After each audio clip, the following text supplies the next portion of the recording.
Hey guys, and welcome to Saints TV. It's Wednesday night and you guys know what that is. That's time for previewing the weekend's game. You already know, but we're playing Collingwood on Saturday night at 7:25 at Etihad Stadium. Etihad Stadium, which used to be a good ground for us to play at, but we haven't had a good recent record there. We've won one of five, I think, there this year. Collingwood's won three of their last four. So they've been pretty good at Etihad. We've been pretty poor. Just in a nutshell, both teams' seasons. Ours, obviously, we know how we've played. We've been very poor since round one, basically the entire season. We've won one and a half games from 8, which is really not where we thought we'd be at, let's face it. Collingwood, on the other hand, have kind of had a bit of a mixed sort of season. They've gone to Adelaide and smashed Adelaide. Grundy's been in phenomenal form. Treloar's been fantastic.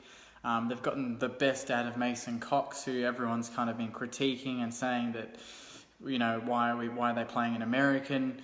They've had the likes of Hoskin Elliott, fine new form. Phillips has been very good in kicking goals. Their backline's been okay. Jeremy Howe's there.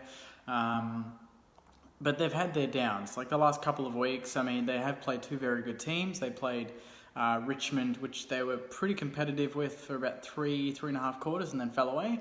And Geelong, they just weren't in the game. I watched that game when I was in Perth and they just weren't on at all. But they've had more ups than us. And that's kind of where I guess both teams are at. We haven't really had any ups. We haven't shown anything. Collingwood, Buckley had his sort of pressure early in the season, similar to Richo. But in certain games, Collingwood seemed to have responded and won. I think they beat Adelaide. They've had a few decent wins where they've shown that they can compete against some very good teams. Whereas we've, bar the GWS game and maybe the Brisbane game in round one, we haven't really shown anything. This is the absolute fucking... I'm going to maybe swear a few times in this video, but it's for a reason. We are desperate to get a result and you can't... Your prime time Saturday night. We've been prime time a couple of times this season and absolutely bottled it and been shit. We're playing probably not the biggest supported club in the AFL at the moment because Richmond's probably taken that. They've got 90,000 members now. It's ridiculous. Collingwood hovering around 75,000 members. So they're probably the second or third biggest club in the comp. We're playing them on a Saturday night at a ground that we're supposed to create as some sort of a fortress, and we need to find form. There is absolutely no better time to get a result, to come out of the blocks and surprise people and say, shit, where was this in Kilda for 8 weeks? This is kind of why I get excited every week, is because I know that deep down they've got talent. They've got talent. They've shown it, guys. We've kind of almost forgotten about it because it's been so long since we've put in a good performance, but we know that they're capable of it. And we saw that third quarter against Fremantle. There was 6 goals to 2. That was like 90% of our score happened in that 25-minute period. They can turn it on. And that was when Richo was on the bench. So maybe, Richo, mate, if you're out there watching this, which I know you're not, but fingers crossed at some point you will be, stay on the bench. It worked. And then you went back up to the box, I think, in the fourth quarter, and then that was it. But we'll get onto the game. We'll get onto some stats. I'll talk you through ladder positions and stats and averages. And actually, if you have a look at this, I've got stats in front of me. Collingwood beat us in every single statistic. Now, let's go through this. They're not beating us by a lot, but they're beating us. And that's not a good start. So in terms of disposals, they've got 20 more on average. Clearances, they get just a bit more than us. Inside 50s, 3 more than us. Contested possessions, a lot more than us, like 30 more a game. And that's what we've been lacking. And they've been pretty good at that with Treloar, with Pendlebury, with Hoskin Elliott, Grundy winning a lot of hardball. And they've got Taylor Adams coming back in. They've got some hardball winners there. But they've also got a bit of outside pace, which we've seen against I forgot to mention the Anzac Day game against Essendon where they ripped them to shreds. That's where they can get you. They haven't had that form in the last couple of weeks, so hopefully we get them at a good time. Plus, they've got some injuries that we'll talk through as well. I've got their injury list up here, and I've got ours as well, because we've got some players that, like a Carlisle, could potentially miss or play. So It's going to be, both teams are probably going to have to field much younger teams and much less experienced teams than they want at this time of the season, but that's just how it is. And we've copped our injuries this season. They've copped injuries, and teams like GWS have basically lost every decent player they have. So it just happens, but we've got to deal with it. Contested possessions, they win by a lot more. Tackles, they win. Hit-outs, they win by 20 more. That's because they've got basically the All-Australian ruckman for this year so far in Grundy, and free kicks, they get more. So that kind of says everything. They have been competitive. We haven't. They've been slightly better in games, and we just haven't been better. So that's where the game sits right now, in a nutshell. But I think we have a chance. And you guys commenting on a couple of the posts today and a couple of the posts the other day, you seem a bit, I don't know if I'm getting the wrong vibe, but everyone kind of seems like this might be the week. I don't know why it seems like Collingwood's the team that we think we can beat, the team that's beaten some good teams this season. Maybe it's because of their injury worries. Maybe it's because Pendlebury's unlikely to play. Maybe it's because they've lost a couple of decent players. Jamie Elliott's looking like he's going to miss. So we'll go through their injuries as well. But maybe, I don't know, there seems to be a bit more optimism. I don't know if it's because on my page I'm posting a few more positive things and everyone seems a bit more up and about, or everyone's kind of relaxed and just thinking, oh, let's go to the game. It's Collingwood. They're not great. Maybe we can pull off a win. And it's that sort of environment this week. But even compared to last week, we played Fremantle, who I don't think are better than Collingwood. But maybe it's because we were travelling, probably the big thing. Yes, the second I say anything positive and Dylan comes along and says we're going to lose by 10 goals. I don't think we're going to lose by 10 goals. I think we're going to be very competitive. And yeah, because of the history, like I posted earlier today, and thanks for posting some comments on there and liking that, guys. But I basically, when I think of St Kilda versus Collingwood, I obviously think of our 1966 premiership, but more what hits to home is Goddard's mark and just the 2010 draw. I don't care. I don't even think about the replay, but it's the draw that gets me. I was there. I was behind the mark. We hit the front and I thought we had it. And every time I think about that moment, my stomach kind of gives me weird feelings. Like, I'm so proud of how good we were that day, but we didn't win. And that's what makes me a bit upset. Let's go through the injury reports for these teams. So apparently Tom Langdon for Collingwood's already declared available, so he can play. Scott Pendlebury's going to have a test, along with Ben Reid and Tom Phillips. So if Ben Reid and Pendlebury miss, that's a huge win for us, because Ben Reid's been very good for them, up forward and when he needs to go back. You're correct there, Gary. Jamie Elliott is out for weeks, which, to be fair, we seem to be getting teams when they're missing their small players. And he's one of the better smalls in the comp, and he can play like a tall. So I'm very happy that he's missing, especially if we don't have a Carlisle or Robertson. If they're missing some good forwards, at least that balances out the fact that we're missing some key defenders. In terms of our injury list, it's a very interesting one. There's obviously a big name there in swingman Jakey Carlisle, who went off concussed to that accidental knee to the head by Nat Fyfe. Fyfe got off that. I thought it looked like a bit of a deliberate hit, but who knows? But he's going to have a couple of tests, I think, tomorrow and Friday, and then they'll decide probably Friday night. We'll see him in the team, and if he's not good enough, I'd say he'd be a laid out, but I'm pretty confident that he's going to make the team. It's a home game. It's against Collingwood. They've also used his photo as the promo for the game. And I feel like if he's not playing, they probably have a backup for that in the meantime. But they've posted on their website, it's got Jake Carlisle there as the kind of feature player for the game. So I feel like he's going to play. He's apart from Jimmy Webster, I think Carlisle's been our best player this season. So we need him to play. Otherwise, we're looking like we're going to bring in maybe a Brandon White can come back in, or a Bailey Rice, or Logan Austin, who we got from Port Adelaide a couple of seasons ago, I think, and haven't played him, or last season. And he looks like a big unit, a good defender. So hopefully we do that. In terms of omissions, that's obviously Carlisle being injured and a forced sort of change if he doesn't play. But we've obviously got Paddy McCartan still missing. We've got some... we're talking injuries every week, which I think saves players. And I've said this before, but I think Jack Nunes, again, didn't have a great game. I'd love to see someone else come in. Nathan Freeman, guys. Who wouldn't love to just... Everyone say, like, some people are commenting saying, yes, play him. He's had a good season in the sand. He's played 2 games, 31 possessions both. He's been very good for them. And apparently he's been training the house down. at training, and people are saying don't play him because we're afraid that he's going to get injured. He's playing for Sandy. If he's fit in training, he's good enough for this team. I don't get why we're too reluctant. We've got nothing to lose now. I know people don't want him to pull a hammy, but he's there, he's fit. You pick him on that moment. We're not picking him, but in 10 weeks he might get injured, so we don't play him. We have to pick him. I would love the drama, and wouldn't that just add some excitement to the game? Instead of going to the game and thinking it's the same old team, Nathan Freeman's there. Maybe that can give us some excitement. I remember a couple of years ago, a little guy called Jack Stephen played his first game for us when we dropped a lot of players, and we just thought, I think Hawthorn were massive favourites that day, and it got us excited. I'd love to do that again. Julio says Freeman isn't match fit. I find that very interesting. I feel like the only way you can get AFL match fit is if you play AFL. Sandringham is never going to get you to that level.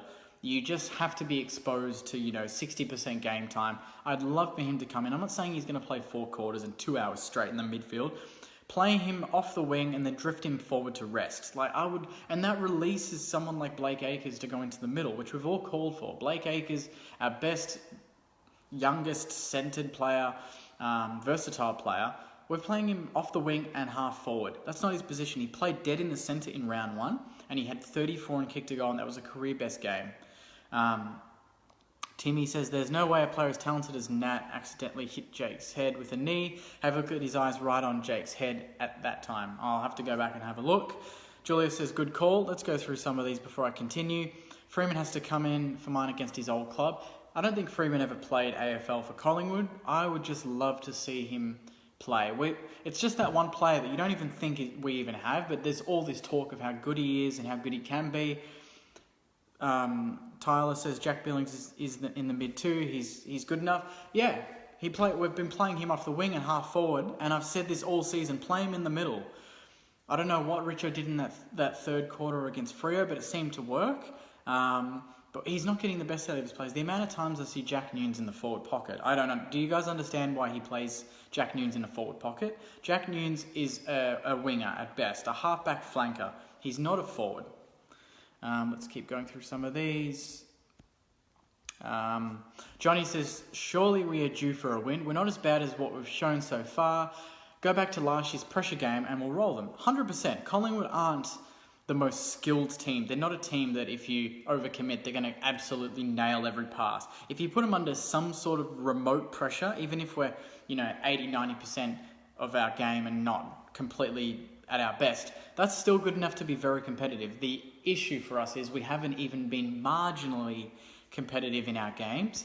But I feel like, isn't this the perfect... I feel like we thought we could, be competitive against Freo, against Hawthorn, against Melbourne. I reckon this is the game that we rock up and we can say, let's get our hands dirty. Let's tackle these guys. They're missing some players, so are we. But we're on a home deck.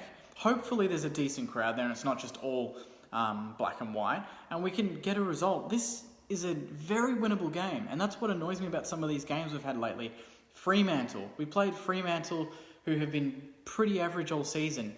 And you could see in the third quarter that the second we took the game on, there was a chance, but they just didn't do it in the first, second, or the last. And Collingwood's a team that they can be got at. They're the highest handballing team in the league. They average 190-something handballs, I was reading before. Funnily enough, though, we are the second highest handballing team. And the funny thing about that is both teams are very good. We haven't been great, but Collingwood's been very good at their pressure game. So I feel like there's going to be a lot of fumbles. There's going to be a lot of holding the balls. But if the game's kind of messy like that, I feel like that brings us back into the game. Because as we know, our kicking hasn't been on. But if our pressure can be on, then we're bound to create chances. And the only thing stopping us from being competitive in this game, I feel, if that's all good, is kicking through the fucking big sticks. Membry 1-5 last week. What the hell are you doing, Ben Dixon, as the goal kicking coach? I posted earlier in the week that Stephen Milne said that he'd happily come back and be kind of a kicking coach, forward kicking coach. Take it. These sort of guys they kind of care about the club. Ben Dixon's probably just doing it as a part-time job on top of other commitments, and he's not taking it as seriously as someone like a Milne who loves the club, who's been a big player at the club, very successful forward at the club, who can come in and actually do something. Imagine Milne coaching Gresham. Could you imagine Milne coaching Gresham and Billings and Ben Long? I feel like those are the coaches that you need. People think that players can't necessarily translate it to being good coaches, but he's had 300 odd games of experience. He's had 600-700 goals of experience. He knows how to deal with the big moments, and I just feel like it's a great opportunity to get another player back into the club. You see players like Scarlett, you see we're losing players like Lenny Hayes to GWS, Robert Harvey to Collingwood. So it's just weird losing greats that we've loved for so long, and then they go to another club. GWS, we should be having Lenny Hayes in our midfield management team. Chris says play White and Rice. I feel like you're either going to get one or none. You're not going to get both. I don't think this is a game where we're just going to clean house and make that many changes. Especially if you make changes like a Nathan Freeman, or you bring in... I've heard rumours of Jack Loney, but I really hope he doesn't play. But Loney tears it up in the seconds, and that's what keeps him in the conversation. Michael reckons Chuck Carlisle forward to stretch their backline and bring in Rice for Gilbert. Actually, that's a very good point. I forgot to mention Gilbert was quite poor against Fremantle, and definitely a player that I think is on the cusp of being dropped. Time to start giving our young players opportunities when they deserve it, 100%. And if it's not Rice for Gilbert, I reckon bring in a Logan Austin. And apparently Logan Austin is a very good kick and a very good rebound player for such a big man. Think Nathan Brown, but a Nathan Brown that can actually get the ball and take blokes on and kick well. Like, that would be, in an ideal world, that's our full back. Billings has been poster boy all year, been absent on the field 100%. I kind of feel weird that he's still the cover image on this page, and you guys are telling me to change it, which I might at some point, but I'm going to give him this week. I feel like Jack Nunes is closer to being dropped than Jack Billings. Nunes has played like the last 116 games. He's been very comfortable. I think it's a time for him to come out, and I think it should be Nathan Freeman to come in. Let's keep going. Luke reckons Gilbert wasn't as bad as some people think. He did some good things. He did lay a couple of good tackles inside 50, got a holding the ball, kicked a goal. But apart from that, I feel like there's players in Sandy that can take that position. It's a tricky one because he can be competitive, but he can't kick, and he can't do anything else. But he's good in terms of pressure acts. So if we do play him, the only position I would want to play him is off a half-forward flank. I don't want him kicking the ball out of the defence. Maybe even put him in the middle of the ground. He'll just tackle blokes and handball it to the Jack Stevens and Seb Rosses. We have an opportunity there, but that's Richo's call. Richo isn't an out-of-the-box sort of manager, and that's what we need, I think, at the moment. We've been too predictable with our lineup, too predictable with our movement forward. Our players, like my mate Murray, who came to Perth with me on the weekend, he did the live review after the Freo game, said, our players are too reluctant to run off our man because we're too worried that our skills aren't good enough to keep the ball. So if we're running off our man and we've got, our teammates got the ball, we're not backing him to hit the target. We're anticipating, that's going to be a fumble. I need to be on my man, otherwise he's going to get away and kick goals. We need to almost be a bit less defensive. We need to back ourselves a bit more. We need to be a bit... I know, obviously we need to show Collingwood respect because they can be a good team, and in our sort of form, they can be a very good team. We make them look like a very good team.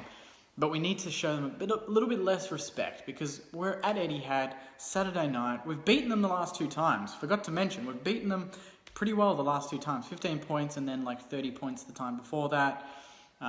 So we have the better over them. They haven't beaten us since round 3, 2015, and that was by 80 odd points. And I was there. We kicked basically our entire score in the first half, and they took over. So there's every chance that we can be competitive in this. It's a mental thing. It's a Richo thing, but I think it's just a whole team. We just need to come out and give it everything. It just looks like the players sometimes can't be fucked. But this week, there's no excuse. We're getting a Collingwood team who's had a day less break. They played on, I think, the Sunday, and we played on the Saturday night. They've got some injuries. They're missing some very good players. And I feel like we can get some form in this.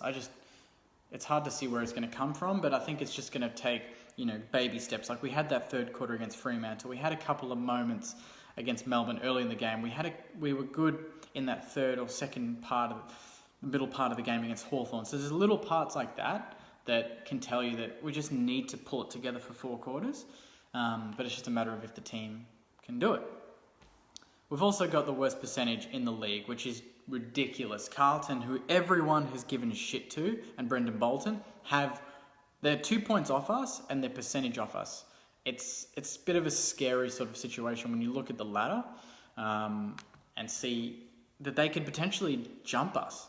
We don't want to be top. We don't want to be bottom two. We're past that. We should be past that period where we're not playing for a bottom pick. You know, we've had a few of those recently and they haven't turned out, but that doesn't mean this one's going to turn out. And I feel like Brisbane's been more competitive than us, and they're at rock bottom, better percentage, but they've lost every game.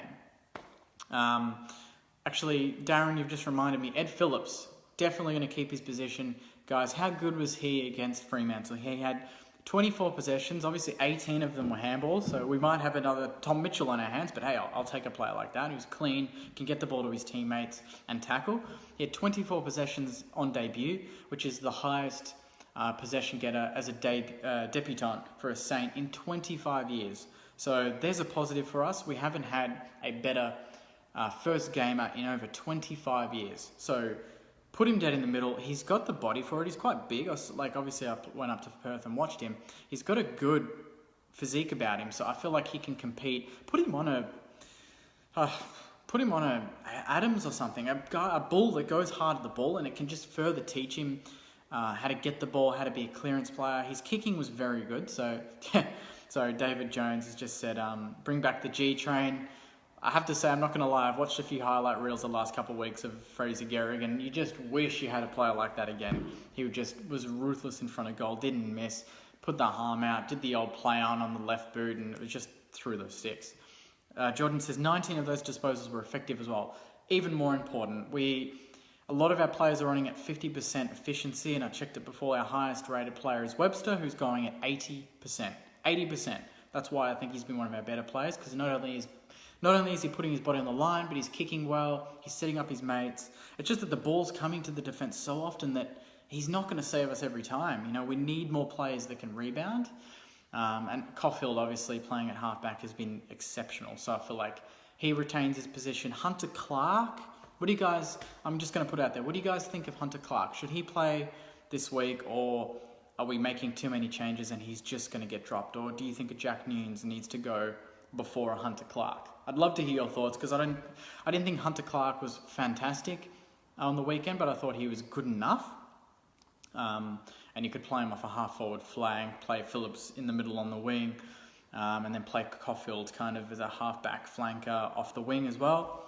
So you've got three different types of players there. You've got an outside runner, you've got a Phillips who can get the ball, and then you've got Caulfield who's just calm, collected, doesn't panic under pressure.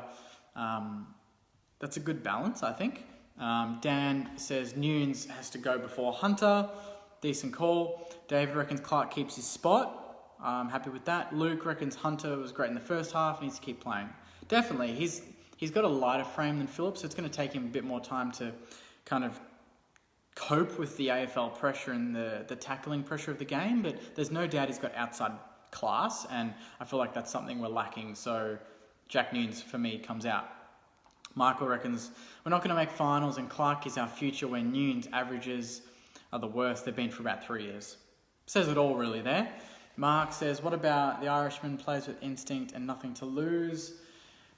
That's true. The Irish have been very good in the AFL for a long time. Ty Kennelly being a main one. We have had our history with Irishmen, if people remember Walsh. I think we got him from Sydney, or we gave him to Sydney.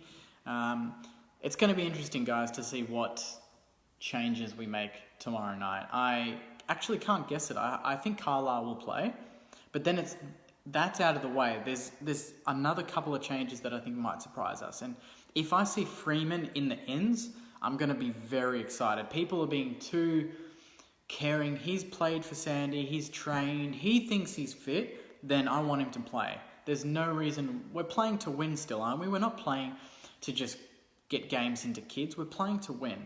Max reckons Freeman against Collingwood to give him another few weeks. If he is fit and he says he's fit, and the docs, most importantly, just put him to the docs. They'll tell you, give him a week or not. If they say that he's fit, I want Richo to have the balls, and this is the thing. This is a risky change, but I want him to have the balls to bring him in against his old team. Because I just want them to see what they're missing if he's good. Michael, unfortunately, I think they've ruled Freeman out. I've heard rumours of that, but I've not seen that on their website. It just says that he's available and that he's been playing well at Sandy. There's nothing that ruled him out, but hey, I'm happy to be surprised if he doesn't play. There's other players that can come in that can be exciting, like Brandon White, Bailey Rice, Logan Austin, and I'm just happy to see Phillips again, and he's going to retain his position. So this is a winnable game. This is a very, very winnable game. I'm going there with slight confidence. I'm going there thinking that if we're on, then we can beat this team. Collingwood are pretty good in the middle. Not a great backline. They can be got at there. And if Ben Reid doesn't play, that harnesses that. That hurts them in defence because they can throw him back. But that obviously hurts them forward. And if Carlisle plays and they're missing a tall, that actually does give us the opportunity to put Carlisle forward and stretch their defence.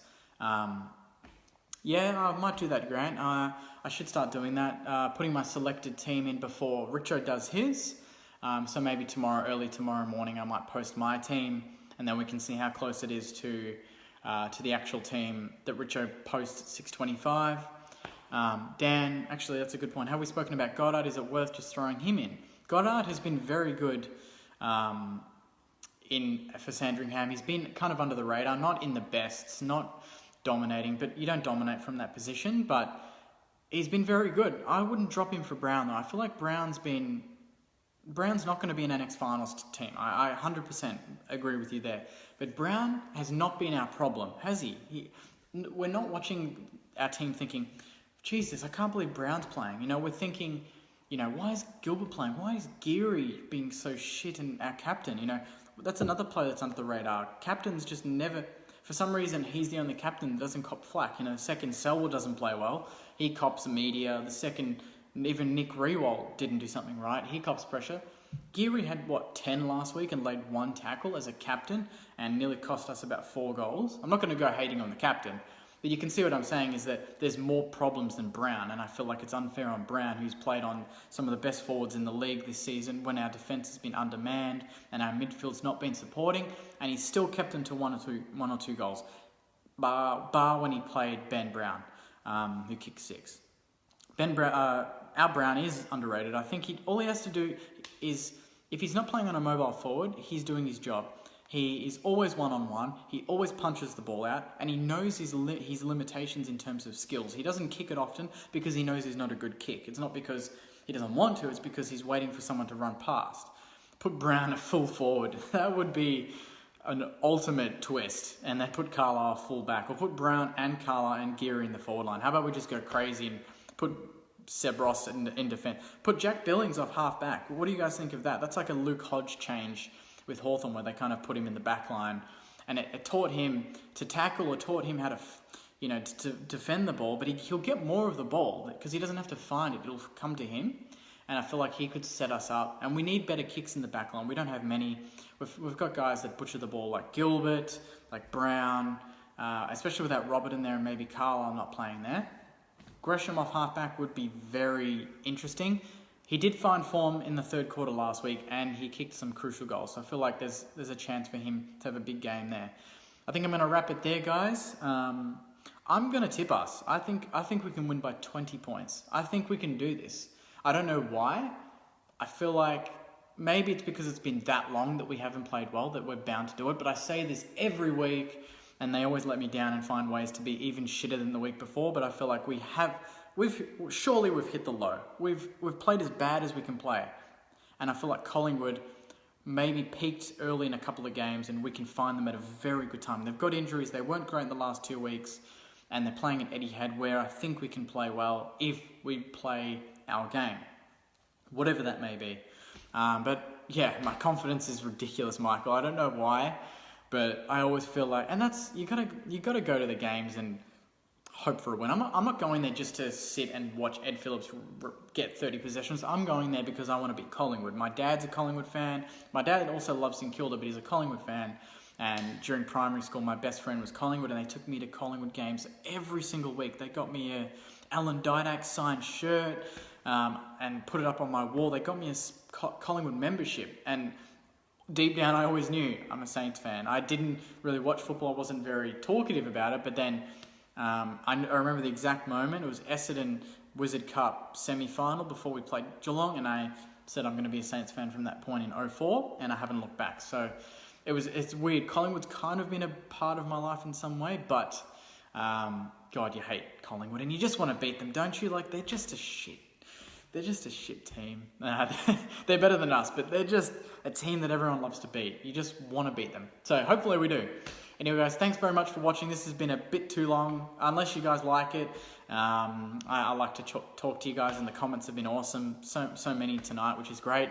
And do you guys like that I announce when I'm going to do this? I'm not just going to randomly do it and hope that you guys see it, but I actually post saying I'm going to be on at 7:45, and you guys can hopefully be aware and do all your dinner stuff and then tune in when you can. So hopefully that helps. I'll see you guys probably after the game on Saturday night. Hopefully it's a win. Catch you guys. See ya.